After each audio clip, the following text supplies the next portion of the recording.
Hi, my name is George Rogers. The lesson I'm about to demonstrate for you is, in my opinion, the most important lesson any child can ever learn.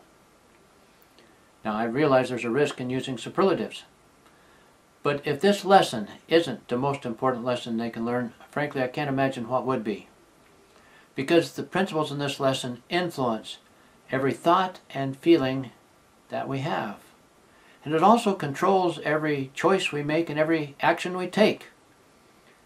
And I believe that if children can understand the principles of this lesson early in life, it will give them much more control over their affairs than any other thing they can learn. It's also a great example of what I call character-based learning. It can be illustrated, demonstrated, and reinforced by several different science lessons. It can be used to help children understand events in history, why people did what they did, and why things happened the way they happened. The same can be done for literature and current events.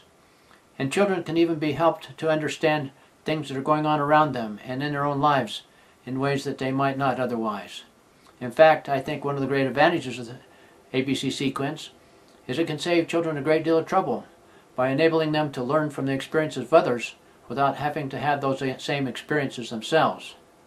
So now I invite you to join with me as I demonstrate the ABC sequence and spend a few minutes with you to discuss how it can be applied and offer suggestions for teaching it.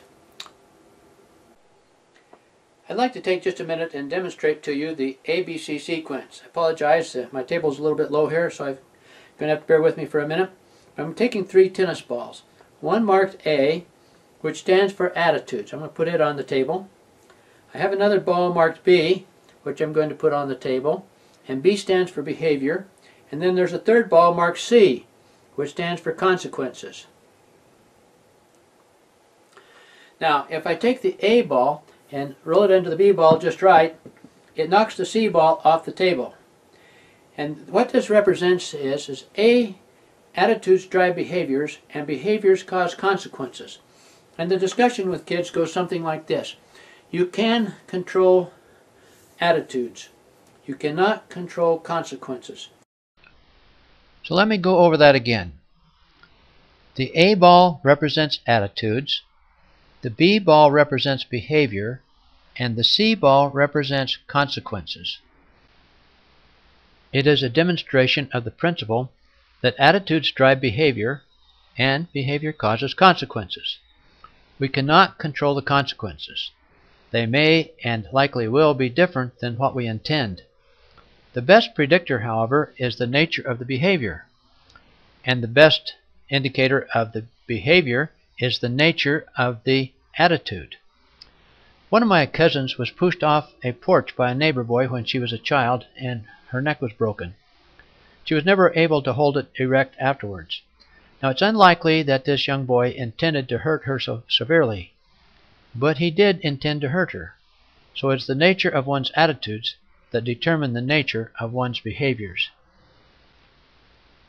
As we discussed in a previous video, this is what Benjamin Franklin meant when he said, "Right action cannot be produced without right opinion," and why it behooves us above all things in this world to take care that our own opinions of things be according to the nature of things. Charles Darwin, in his book The Descent of Man, expressed it this way: "The highest stage of moral culture is when we recognize we ought to control our thoughts. Whatever makes any bad action familiar to the mind renders its performance so much the easier." Whatever else one may think of Darwin's ideas, it's very difficult to argue with him on this point. In the news, we have recently witnessed the exposure of and succession of incidents of infidelity on the part of a number of prominent individuals, some politicians and other sports figures. Some of these have been with call girls and some with mistresses. What each of these individuals has so publicly experienced as a result of their infidelity has been the ruination of their reputations, their careers, and most seriously, the disintegration of their families. What apparently was intended for pleasure has resulted in pain, not just for themselves, but for many others as well. That, of course, is the nature of infidelity. Incredibly, none of these individuals seem to have learned or been able to learn from the experiences of their predecessors. They have had many examples of individuals who have gone before, who've had this difficulty. And herein is a great lesson we can teach our children. When you can learn from the experiences of others, you can usually avoid repeating their mistakes. Indeed, this is probably one of the most valuable lessons we can teach our children, is how to learn from the experiences of others.